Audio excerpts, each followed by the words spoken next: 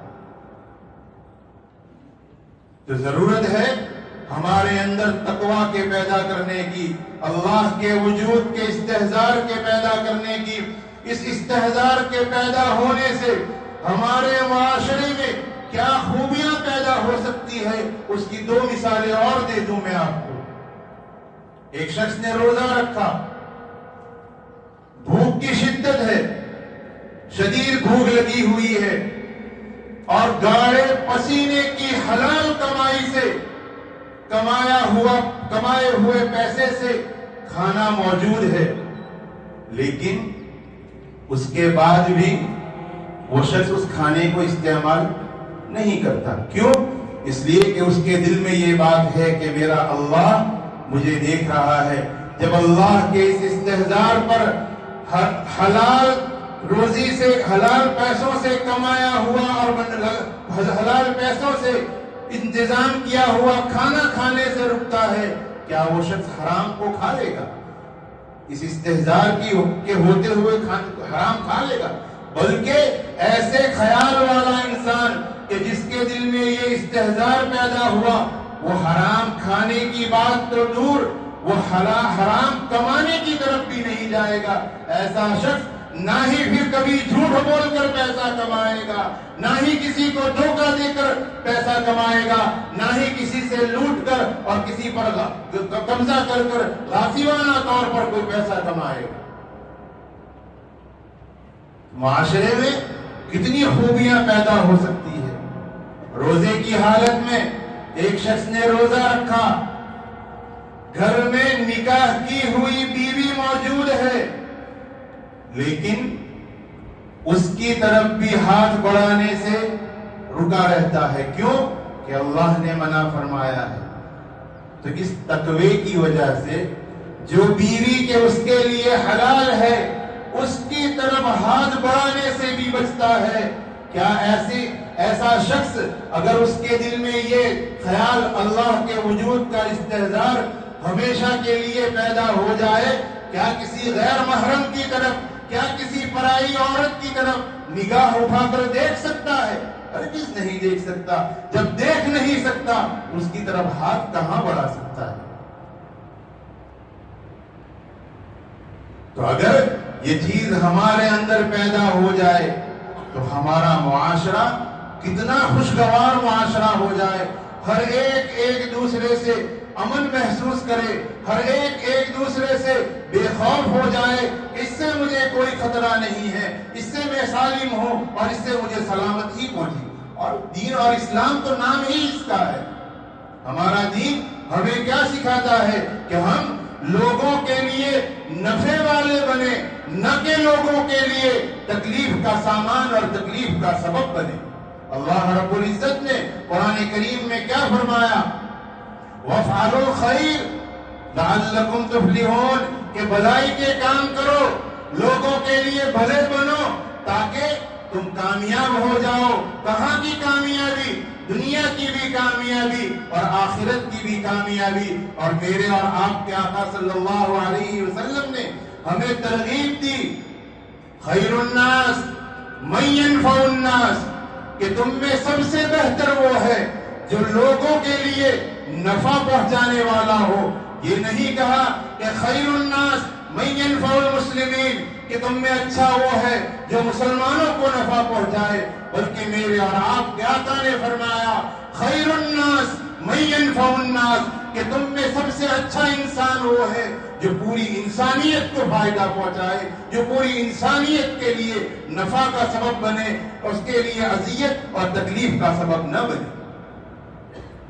آج اگر ہم صرف رمضان کا اور روزوں کا یہی سبق سیکھ لیں تو ہماری زندگیاں بھی خوشگوار بن جائے گی، اور ہمارے معاشرے کی بلکہ پوری دنیا کی زندگی خوشگوار بن سکتی ہے۔ لیکن اس کے لیے ضروری ہے کہ ابتدا ہر ایک اپنے آپ سے کرے، ابتدا ہر ایک انسان اپنے آپ سے کرے. آج عید کا دن ہے, ہر ایک اس بات کا عہد کرے اللہ رب العزت کے سامنے کہ باری تعالیٰ آپ نے رمضان میں روزوں کے ذریعہ ہمیں جو یہ تقویٰ کی مشق کروائی ہے, ہم مرتے دم تک اس تقویٰ کے دامن کو تھام کر رہیں گے اور اس کے مطابق زندگی گزاریں گے.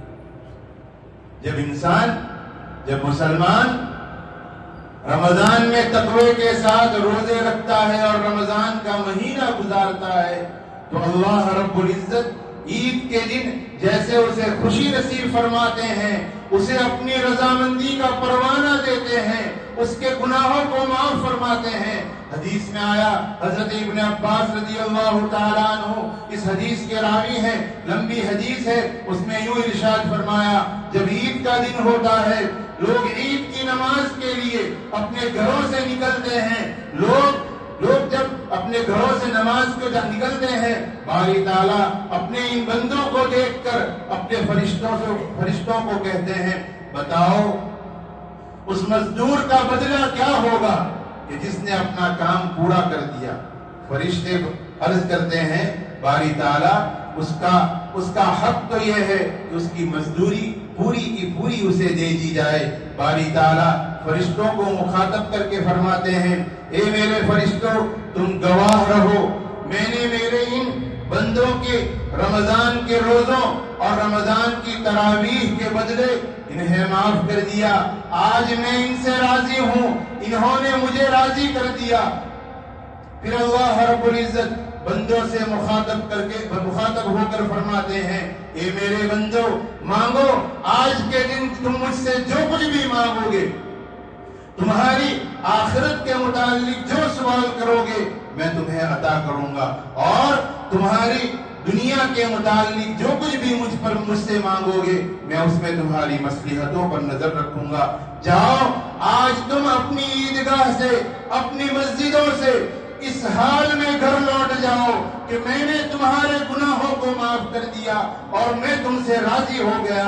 تو اس رمضان کے روزوں اور تراویح کے بدلے میں اللہ رب العزت جیسے عید کے دن اپنی رضامندی کا پروانہ دیتے ہیں, ایسے ہی اگر کوئی بندہ تقوی کے ساتھ زندگی گزارتا ہے, ایسے شخص کو اللہ رب العزت اس کی موت کے وقت اپنی رضامندی کا پروانہ دیتے ہیں. اللہ رب العزت قرآن کریم میں ارشاد فرماتے ہیں یا ایتھا النفس المطمئنہ ارجعی الی ربک راضیۃ مرضیہ فادخلی فی عبادی وادخلی جنتی. جب کسی نیک شخص کی موت کا وقت آتا ہے, تقوی کے ساتھ اللہ کے وجود سے کے استحضار کے ساتھ زندگی گزارنے والے کی موت کا وقت آتا ہے, فرشتہ اسے خوشخبری دیتا ہے اے نفس مطمئنہ جا تو لوٹ جا اس حال میں کہ اللہ تجھ سے راضی ہے, اور جا اللہ کے نیک بندوں میں شامل ہو جا, اور جا اللہ کی جنت میں شامل ہو جا. یہ اللہ رب العزت موت کے وقت جو ہے انعام دیتے ہیں. اس لیے رمضان کا مہینہ یہ ہماری تربیت کا مہینہ ہے کہ ہمارا جیسا رمضان گزرتا ہے تو اللہ عید کی خوشی دیتے ہیں, ایسے ہی اگر ہماری زندگی گزرے گی تو ہماری موت بھی عید کی طرح خوشی کے ساتھ آئے گی. اس لیے یہ رمضان کا سبق ہے, روزوں کا یہی سبق ہے کہ ہم ہمارے دلوں کے اندر اللہ کا تقوی بٹھائیں, اللہ کے وجود کا استحضار بٹھائیں کہ جس استحضار سے ہمارے لیے گناہوں سے بچنا بھی آسان ہو جائے گا, اور جس استحضار کی بنیاد پر ہمارے لیے نیکی کا کرنا بھی آسان ہو جائے گا. اللہ رب العزت نے ہمیں رمضان دیا اور رمضان میں عبادت کی توفیق دی, یہ بھی اللہ رب العزت کا کرم ہے. جنہوں نے اس رمضان کی قدردانی کی ان کا بھی رمضان گزر گیا, اور جنہوں نے ناقدری کی ان کا بھی رمضان گزر گیا, لیکن نتیجہ دونوں کا برابر نہیں ہوگا. اس لیے کہ ایک جگہ یہ جملہ کہا گیا لیس العید لمن لبس الجدید انما العید من خاف وعید, کہ عید نئے کپڑے پہننے کا نام نہیں ہے، بلکہ عید اس کی ہے جس نے اللہ کے ڈر کے ساتھ اور اللہ کے تقوی کے ساتھ رمضان کو گزارا، اس کے لیے عید ہے۔ اس لیے اللہ رب العزت کی توفیق سے ہم نے رمضان میں جو کچھ بھی کیا اللہ اسے قبول فرمائے، اور رمضان کے بعد بھی جیسی پابندی ہماری رمضان میں تھی کہ نمازوں کا اہتمام تھا، اللہ سے ڈر کر زندگی گزارنے کا اہتمام تھا، ایسا ہی رمضان کے بعد بھی ہماری نمازیں نہ چھوٹیں، ہم نمازوں کے پابند رہیں، اس لیے کہ نماز ایک ایسی چیز ہے کہ جس سے کل قیامت میں سب سے پہلے اسی نماز کا سوال ہوگا۔ اگر یہ درست نکلی بقیہ سارے معاملات ہمارے درست ہو جائیں گے۔ اس لیے اس بات کا عہد کریں کہ اللہ رب العزت نے جو رمضان میں ہمیں توفیق دی، اللہ سے مانگے بھی کہ اللہ اپنی اس توفیق کو ہم پر برقرار رکھ۔ آج اللہ رب العزت ہماری دعاؤں کو قبول فرماتے ہیں، خوب مانگے کہ اللہ جیسے تو نے رمضان میں نیکی کی اطاعت کی توفیق دی، آپ اپنی اس توفیق کو مرتے دم تک ہمارے اوپر قائم رکھیے۔ ایسی دعائیں کریں اور اس کے لیے کوشش بھی کریں۔ اللہ رب العزت ہمارے رمضان کو قبول فرمائے، رمضان میں کی گئی تمام عبادتوں کو، روزوں کو، تراویح کو قبول فرمائے، اس میں اگر کچھ کمی کوتاہی رہ گئی ہے اللہ اسے معاف فرمائے، اور رمضان کا جو تقوی کا سبق ہے اس سبق کو اللہ رب العزت مرتے دم تک ہمیں یاد رکھنے کی توفیق مرحمت فرمائے۔ وآخر دعوانا الحمدللہ رب العالمین۔